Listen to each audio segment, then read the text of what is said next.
My name is Miguel Vasquez, and my journey from Mexico to the United States was driven by a quest for a healthier life and new opportunities. Settling in New Orleans, I found my calling as a history teacher at a local community college. It was during this time that fate brought me into the orbit of Elliot Brooks, a private detective whose reputation for solving complex cases preceded him. Elliot had an uncanny ability to read people, to see beyond the surface and understand their motivations with little more than a glance. I had seen him in action on a few occasions, assisting the police with cases that seemed too intricate for them to handle. His skills in martial arts, self-defense, and observation made him a formidable force. It wasn't long before our paths crossed, and we became fast friends. Our friendship was built on mutual respect and a shared passion for uncovering the truth. I often found myself accompanying Elliot on his investigations, lending a hand and learning from his expertise. Together, we solved many cases, each more intriguing than the last. The year was 1961, and we were about to embark on one of the most memorable cases of our partnership. The Great Murder on the Mississippi was a tale of deception, revenge, and justice set against the serene backdrop of a steamboat cruise. As we delved into the mystery, we uncovered a web of secrets and hidden agendas that would test our skills and determination. So let's deep dive into the story. The sun was just starting to dip below the horizon, casting a warm, golden glow over the Mississippi River.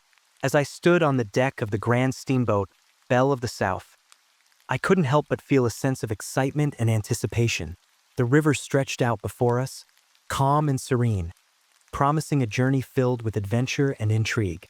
I glanced over at my partner, Elliot Brooks, who was already deep in conversation with one of the passengers. Elliot had a knack for drawing people in, making them feel at ease while subtly gathering information. It was one of the many reasons I admired him as a detective. "Are you ready for this, Miguel?" Elliot called out to me, his eyes twinkling with mischief. "Ready as I'll ever be," I replied with a grin. "Let's hope this cruise is as peaceful as it looks." We boarded the Belle of the South amidst a bustling crowd of passengers. The atmosphere was festive, with laughter and chatter filling the air. People were excited for the journey, eager to escape the stresses of daily life for a few days of relaxation and luxury. As we made our way to our cabin, we passed by some of the other passengers. There was Mr. Henry Caldwell, a wealthy businessman with a stern expression and an air of authority. His wife, Mrs. Evelyn Caldwell, was the epitome of elegance, her every movement exuding grace and sophistication. And then there was Susan Kent, a mysterious journalist who seemed to be observing everything with keen interest. The first day of the cruise passed uneventfully. Elliot and I spent our time exploring the steamboat, mingling with the other passengers, and enjoying the breathtaking views of the Mississippi River. The Belle of the South was a marvel of engineering, with its ornate interiors, grand dining hall, and luxurious cabins. On the second night, however, everything changed. I was awakened by a loud scream that pierced the night air. My heart raced as I jumped out of bed and rushed towards the source of the sound. Elliot was already ahead of me, his quick reflexes and sharp instincts kicking in. We reached Henry Caldwell's cabin to find a scene of chaos and confusion. Passengers had gathered outside, their faces pale with fear and shock. Inside the cabin, Henry Caldwell lay motionless on the floor, his eyes wide open in a final, silent plea for help. Elliot immediately took charge, his voice calm and authoritative. "Everyone, please step back and give us some space. We need to secure the area and gather information." As I looked around the cabin, my mind raced with questions. Who could have done this? What was their motive? And most importantly, how were we going to solve this murder with limited communication with the authorities? The answers wouldn't come easy, but I knew one thing for certain: Elliot and I were going to get to the bottom of this, no matter what it took. The captain of the Belle of the South, a stern man with a furrowed brow, quickly approached us. "Detective Brooks, Mr. Vasquez, we need your help. With limited communication to the authorities, we must rely on your expertise to solve this murder before we reach our next stop." Elliot nodded, his expression serious. "We will do our best, Captain. Please ensure that no one leaves the boat and that all passengers and crew remain available for questioning. As the captain departed, Elliot and I began our initial investigation. The first step was to examine the crime scene and gather any potential evidence. I took a deep breath and focused on the details. Henry Caldwell's cabin was in disarray. Furniture was overturned, and personal items were scattered across the floor. It was clear that a struggle had taken place. Elliot knelt beside the body, his keen eyes scanning for any clues. "Miguel, look at this," he said, pointing to a small, blood-stained piece of fabric clutched in Caldwell's hand. "It seems our victim put up a fight. This might belong to the killer." I carefully took the fabric and placed it in an evidence bag. We should also check for any fingerprints or other traces the killer might have left behind. As we continued our search, we found a few more intriguing clues. A partially open suitcase revealed a hidden compartment containing various documents and a small, velvet-lined box. Inside the box was an empty slot, the perfect size for a knife. "Interesting," Elliot mused. "It seems the antique knife mentioned by some passengers is missing. This could very well be our murder weapon." Our next step was to interview the passengers and crew. We started with those who had cabins near Henry Caldwell's, hoping someone might have heard or seen something useful. First on our list was Mrs. Evelyn Caldwell. We found her in her cabin, her eyes red from crying. Despite her grief, she agreed to speak with us. "Mrs. Caldwell, we're deeply sorry for your loss," Elliot began gently. "We need to ask you a few questions to help us understand what happened." She nodded, her voice trembling. "Of course, I'll do anything to help. Can you tell us if your husband had any enemies, or if there was anyone who might have wanted to harm him?" I asked. Evelyn hesitated, then sighed. "Henry had many business rivals, but I can't think of anyone who would go this far. He was also involved in some questionable activities, but I never knew the details." As we continued our interviews, a pattern began to emerge. Several passengers mentioned seeing Henry Caldwell arguing with a mysterious woman earlier in the evening. Others recalled hearing strange noises coming from his cabin before the scream. One passenger, a young man named Thomas, provided a particularly valuable piece of information. "I saw someone sneaking around Caldwell's cabin just before the scream," he said. "It was dark, but I think it was a woman." Armed with these new leads, we decided to pay a visit to Susan Kent, the journalist. She had been observing everything with a keen interest, and I had a feeling she might know more than she was letting on. Susan was in her cabin, typing furiously on her typewriter when we knocked on the door. She looked up, a mix of curiosity and apprehension in her eyes. "Miss Kent, we need to ask you a few questions about the events of last night," Elliot said, his tone polite but firm. She nodded, motioning for us to sit. "Of course, Detective. How can I help?" "Several passengers mentioned seeing you speaking with Henry Caldwell before his death," I began. "Can you tell us what you were discussing?" Susan hesitated, then sighed. "I was investigating Henry Caldwell for a series of articles. He was involved in blackmail and smuggling, and I was getting close to exposing his crimes. We had an argument because he found out about my investigation and threatened me." Elliot leaned forward, his eyes narrowing. "And where were you at the time of the murder?" "I was in my cabin, working on my notes," she replied, her voice steady. "I didn't hear anything until the scream. As we left Susan's cabin, I couldn't shake the feeling that she was hiding something." Elliot seemed to share my suspicions. "We need to keep a close eye on her, Miguel," he said. "There's more to this story than she's letting on." The investigation was far from over, and with each new clue, the web of deceit grew more tangled. But one thing was clear: we were getting closer to unmasking the killer, and justice would soon be served. The Belle of the South was abuzz with whispers and speculation as Elliot and I began our investigation. The passengers, once enjoying a peaceful cruise, now found themselves in the midst of a murder mystery. It was up to us to bring calm to the chaos and uncover the truth behind Henry Caldwell's death. Elliot, ever the methodical detective, divided our tasks efficiently. "Miguel will start by interviewing the passengers closest to Caldwell's cabin during the time of the murder. Meanwhile, I'll have the captain secure the scene and ensure all passengers remain on board." I nodded, eager to get to work. Our first stop was Mrs. Evelyn Caldwell's cabin. She was still visibly shaken, but her demeanor had shifted from grief to determination. She wanted answers just as much as we did.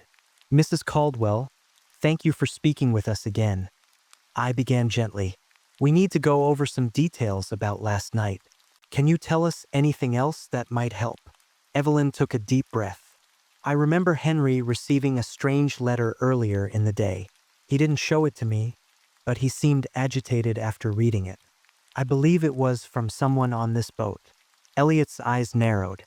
"Thank you, Mrs. Caldwell. That information could be crucial. We'll look into it." Next, we spoke with Mr. Thomas, the young man who had seen someone sneaking around Caldwell's cabin.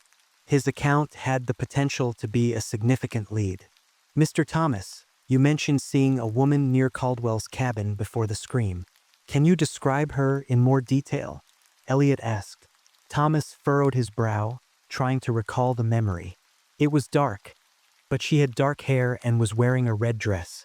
She seemed to be in a hurry, almost like she was trying to avoid being seen." Elliot and I exchanged glances. We needed to find this woman in the red dress. As we continued our interviews, we gathered more pieces of the puzzle. Several passengers mentioned seeing Henry Caldwell arguing with a man earlier in the day. It seemed that Caldwell's confrontations were not limited to Susan Kent. One of the crew members, a steward named Jack, provided another valuable clue. "I saw Mr. Caldwell in the dining hall that evening. He was speaking with a woman in a red dress. They seemed to be having a heated discussion." Armed with this new information, we decided to confront Susan Kent again. She had admitted to arguing with Caldwell, but her account hadn't mentioned the red dress. We found Susan on the deck, her gaze fixed on the river. She turned to us, a mixture of defiance and curiosity in her eyes. "Miss Kent, we've learned that you were seen arguing with Mr. Caldwell in the dining hall," Elliot said. "And you were wearing a red dress. Is there anything else you need to tell us?" Susan's expression hardened. "Yes, I argued with him, but I didn't kill him. I was in my cabin when the murder happened." "Can anyone confirm your whereabouts?"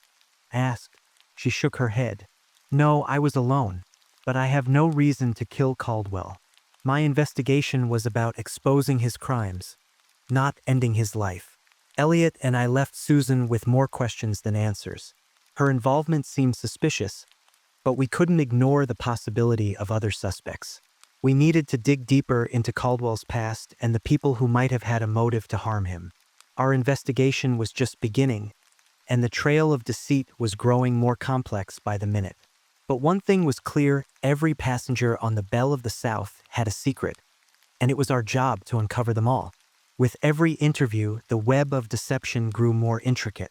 Elliot and I were piecing together a puzzle with fragments of truth and shadows of lies. Our next step was to speak with some of the other passengers who had interacted with Caldwell. We approached Mr. James Anderson, a businessman who had shared a few heated words with Caldwell in the dining hall. Anderson was a tall, imposing figure with a stern expression. "Mr. Anderson, we need to ask you about your interactions with Mr. Caldwell," Elliot began. "Several witnesses mentioned seeing you two arguing. What was the nature of your disagreement?" Anderson crossed his arms, his jaw set. "Henry and I had business dealings in the past. Let's just say we didn't always see eye to eye. He owed me a significant sum of money, and I confronted him about it that evening." "Did the argument become physical?" I asked, watching his reaction closely. Anderson shook his head. "No, it was just words. I left him in the dining hall and went back to my cabin. I had no reason to harm him, despite our differences." We noted his response and moved on to our next interview. The crew members had their own insights to share, and we hoped to uncover more leads. One of the stewards, a young woman named Lily, provided us with a crucial piece of information.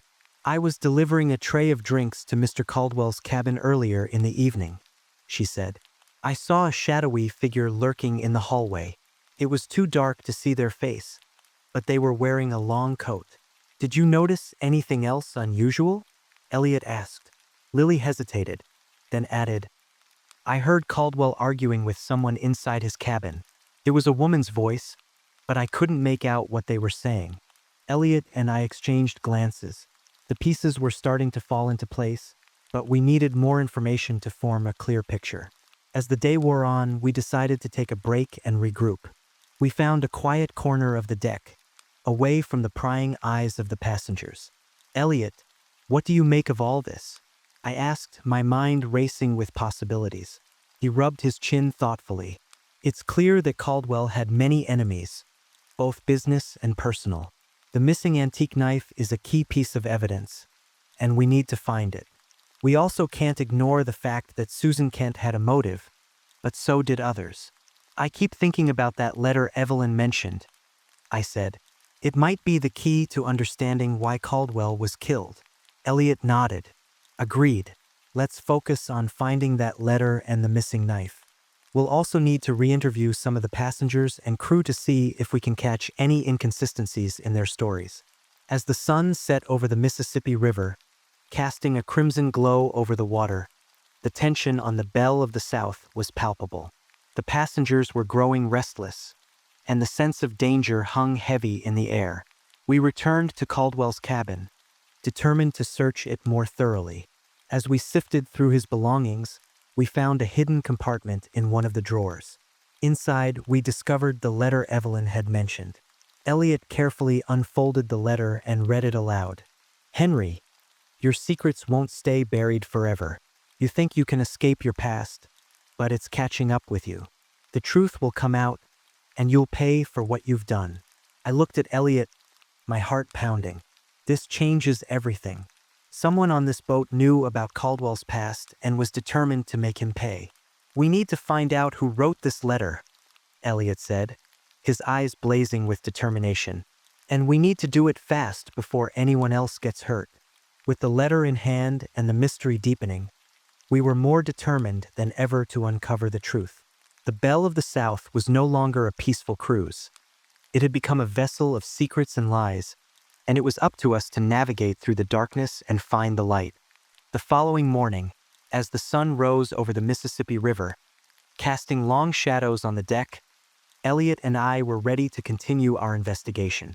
Armed with the letter and the knowledge of Caldwell's past, we knew we were closing in on the truth. We decided to focus on the historical connection of the missing antique knife. Miguel had uncovered some intriguing information about its origins the previous night. The knife was linked to an old, unresolved crime from the late 1800s, a crime that had left a trail of blood and unanswered questions. Elliot, we need to find out who on this boat has a connection to that old crime, I said, studying the letter once more. It might lead us to the killer. I agree, Elliot replied. Let's start by questioning the passengers who have shown the most interest in Caldwell and the knife. Our first stop was the elegant Mrs. Evelyn Caldwell. Despite her grief, she had a resolute air about her. We found her on the deck, staring out at the river, lost in thought. Mrs. Caldwell, we need to ask you about the antique knife, Elliot said gently. Do you know anything about its history or why it might have been important to your husband? Evelyn turned to us, her eyes filled with sadness. Henry was obsessed with that knife. He believed it held the key to unlocking an old family secret. He spent years tracking it down and finally acquired it just before this trip. He never told me the details, but I know it was connected to a dark chapter in his family's past. As we continued our investigation, we discovered that several other passengers had ties to the knife and Caldwell's family history. One of them was Mr. James Anderson, the businessman who had argued with Caldwell. We found Anderson in the dining hall, sipping his morning coffee. He looked up as we approached, his expression guarded. Mr. Anderson, we need to ask you about your connection to the antique knife, I began. What do you know about its history and its significance to Henry Caldwell? Anderson's eyes narrowed. The knife was part of a collection that once belonged to my family. It was stolen decades ago, and I've been trying to recover it ever since. When I found out that Caldwell had acquired it, I confronted him. He refused to give it up, and that's why we argued. Elliot leaned forward, his gaze intense. Do Do you have any idea who might have wanted to harm Caldwell over the knife? Anderson hesitated, then shook his head. No, but I can tell you this. Anyone who knew about the knife's history would understand its value and the lengths people would go to possess it. Our investigation continued, and we soon found ourselves questioning the mysterious journalist, Susan Kent, once again. She had been forthcoming about her investigation into Caldwell's crimes, but we needed to know more about her interest in the knife. Miss Kent, we need to know about your connection to the antique knife, Elliot said, his tone firm. Why were you so interested in it? Susan sighed, her shoulders slumping. I was investigating a series of articles about artifacts connected to old crimes. The knife was one of them. When I discovered that Caldwell had it, I knew it was a crucial piece of evidence for my story. I had no idea it would lead to his murder. As the day wore on, the pieces of the puzzle began to come together. We discovered that the antique knife had been hidden in a secret compartment in Caldwell's cabin, along with incriminating documents that revealed his involvement in illegal activities, including blackmail and smuggling. The revelation that Caldwell had been using the knife to manipulate and control others added a new layer to our investigation. It became clear that whoever had killed Caldwell had a personal motive, a desire for revenge that went beyond mere possession of the knife. With the final clues in hand, Elliot and I were ready to confront the suspects and unmask the killer. The tension on the Belle of the South was palpable, and we knew that the truth was within our grasp. As the Belle of the South continued its journey down the Mississippi River, Elliot and I knew we were getting closer to solving the mystery. The pieces of the puzzle were starting to fit together, revealing a complex web of deceit and hidden agendas. We returned to Henry Caldwell's cabin, determined to uncover any additional clues. The secret compartment where we had found the incriminating documents had yielded valuable information, but we suspected there might be more hidden within the cabin. Let's search the room thoroughly once more, Elliot said, his eyes scanning the surroundings. We need to make sure we haven't missed anything. I nodded in agreement, and we began our meticulous search. It wasn't long before we discovered another hidden compartment, this time in the floorboards. Inside, we found a collection of letters, photographs, and a small leather-bound journal. Elliot carefully examined the contents. These letters seem to be blackmail notes, he said, his brow furrowing. They reveal that Caldwell was involved in blackmailing several passengers on this boat. I glanced at the photographs, recognizing some of the faces. These are the people we've interviewed. It looks like Caldwell had dirt on almost everyone. No wonder he had so many enemies. As we read through the journal, we uncovered even more about Caldwell's illicit activities. He had been involved in smuggling valuable artifacts, including the antique knife, and using them to manipulate and control others. Elliot's eyes widened as he read a particular entry. Miguel, listen to this. The knife holds the key to my family's darkest secret. I must protect it at all costs. If anyone finds out, my empire will crumble. I felt a chill run down my spine. It sounds like Caldwell was willing to go to great lengths to keep his secret hidden. But someone on this boat found out and decided to take matters into their own hands. With this new information, we decided to confront some of the key suspects. Our first stop was Mrs. Evelyn Caldwell. We found her in the dining hall, her expression a mix of sorrow and determination. Mrs. Caldwell, we need to speak with you about your husband's journal, Elliot began. It reveals that he was involved in blackmail and smuggling. Did you know about any of this? Evelyn's eyes filled with tears. I suspected that Henry was hiding something, but I never knew the extent of his crimes. I loved him, despite his flaws, but now I see that he was a deeply troubled man. Next, we confronted Mr. James Anderson. We found him on the deck, his face lined with tension. Mr. Anderson, we discovered that Henry Caldwell was blackmailing you, I said. We need to know the details of your interactions with him. Anderson's shoulders slumped, and he sighed deeply. Yes, it's true. Caldwell found out about some past indiscretions of mine and used them to extort money from me. I hated him for it, but I swear I didn't kill him. Our final confrontation was with Susan Kent. We found her in her cabin, packing her belongings. Miss Kent, we discovered evidence that Caldwell was blackmailing you as well, Elliot said. We need to know the truth. Susan's expression hardened. Yes, he was blackmailing me. He found out about a scandal I was involved in years ago and used it to manipulate me. I was investigating him to expose his crimes and free myself from his control, but I didn't kill him. I wanted him to face justice, not die. With each interview, the pieces of the puzzle fell into place. Caldwell had created a network of fear and manipulation, but someone had decided to end it once and for all. Elliot and I knew we were close to unmasking the killer. The final clue came when we discovered the missing antique knife hidden in an unlikely place, inside a hollowed-out book in the ship's library. The knife, still stained with blood, confirmed that the killer had taken great care to conceal the evidence. With all the evidence in hand, Elliot and I were ready to reveal the truth. We gathered the passengers in the grand dining hall, the tension thick in the air. Ladies and gentlemen, Elliot began, his voice clear and authoritative. We have uncovered the identity of Henry Caldwell's killer. This person had a deeply personal motive, connected to a tragedy from their past involving Caldwell's actions. Elliot's gaze swept over the room, finally settling on the culprit. The killer is Mrs. Evelyn Caldwell. Gasps of shock and disbelief filled the room as Evelyn's face went pale. She stood up, her hands trembling. Evelyn, you discovered your husband's crimes and his involvement in a tragedy that affected your family. Elliot continued. You decided to take matters into your own hands and end his reign of terror. Tears streamed down Evelyn's cheeks. Yes, it's true, she confessed. Henry ruined my family's life, and I couldn't let him continue hurting others. I thought I could live with his flaws, but when I found out the extent of his crimes, I couldn't bear it any longer. Elliot stepped forward, his expression sympathetic yet firm. Justice will be served, Mrs. Caldwell. We will ensure that your story is heard, and the truth comes to light.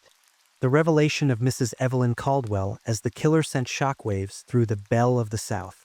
The passengers, who had been growing increasingly tense and fearful, now turned their gazes upon her, their expressions a mix of shock, disbelief, and, in some cases, understanding. Evelyn stood there, her hands trembling, tears streaming down her face as she confessed to her actions. The weight of her own guilt and the secrets she had uncovered from her husband's past had driven her to take matters into her own hands. Elliot approached her with a compassionate yet resolute expression. Mrs. Caldwell, what you did was out of desperation and a desire for justice, but we must let the law handle matters like these. You will have your day in court, and the full truth of Henry's actions will be revealed. Evelyn nodded, her voice barely above a whisper. I understand.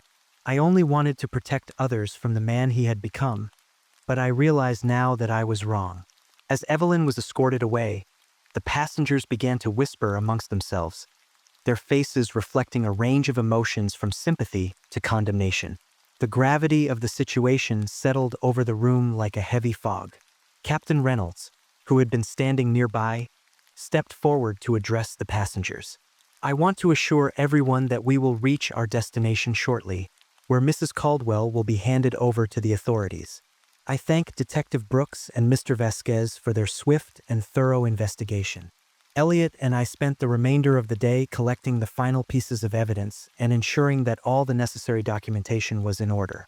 We wanted to make sure that the case against Evelyn was airtight and that the truth about Henry Caldwell's crimes was fully exposed.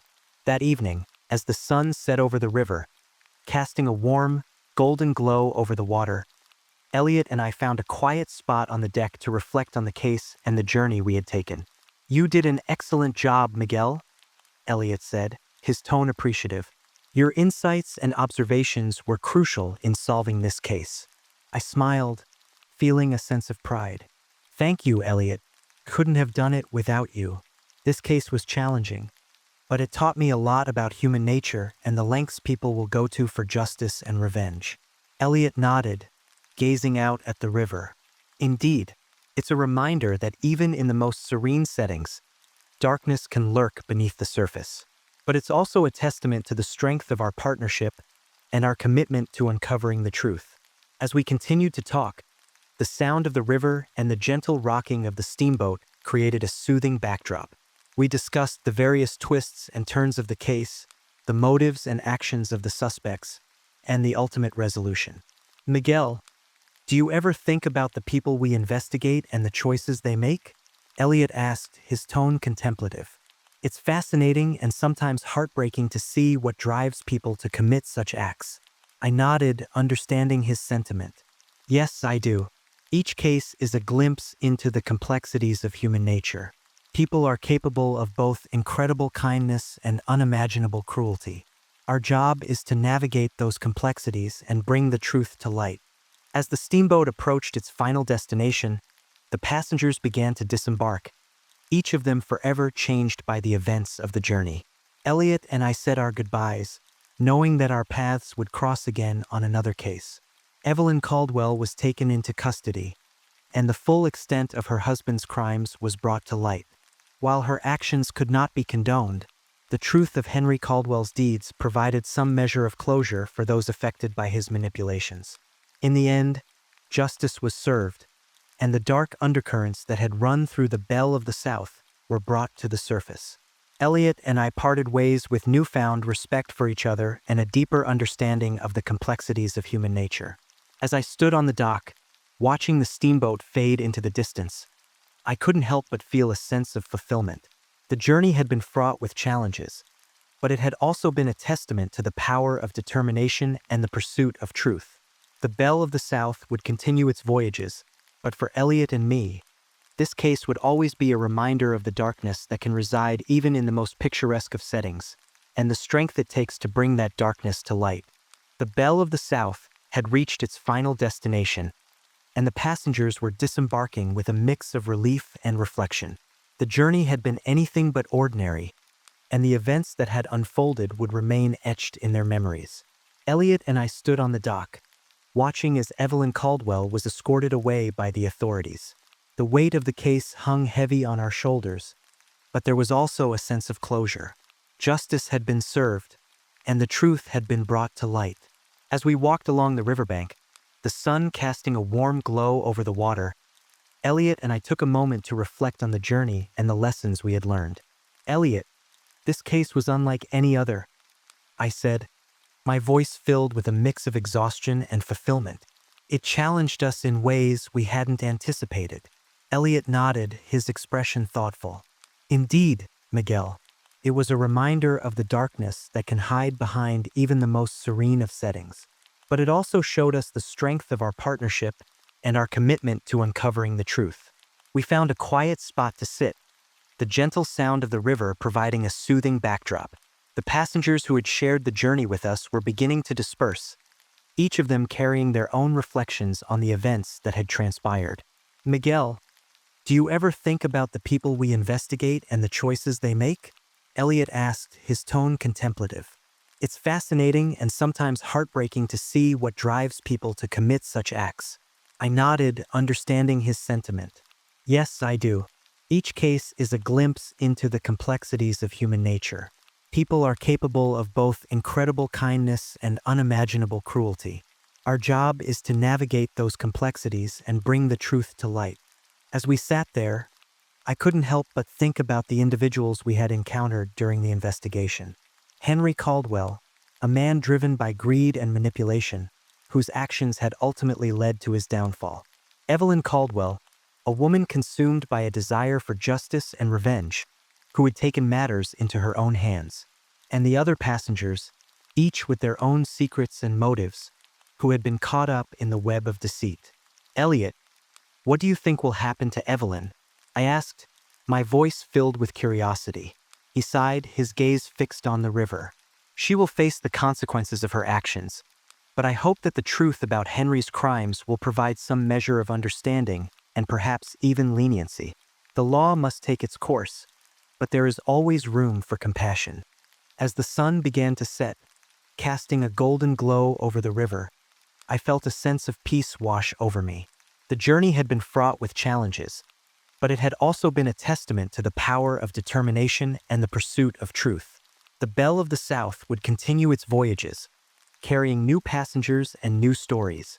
But for Elliot and me, This case would always be a reminder of the darkness that can reside even in the most picturesque of settings, and the strength it takes to bring that darkness to light. As we stood to leave, Elliot placed a hand on my shoulder. "Miguel, we've made a great team. I look forward to our next case together." I smiled, feeling a sense of camaraderie and respect. "Likewise, Elliot. Let's continue to uncover the truth, one case at a time." With that, we parted ways, each of us carrying the lessons and memories of the Belle of the South with us. The journey had come to an end, but the pursuit of justice and the quest for truth would continue.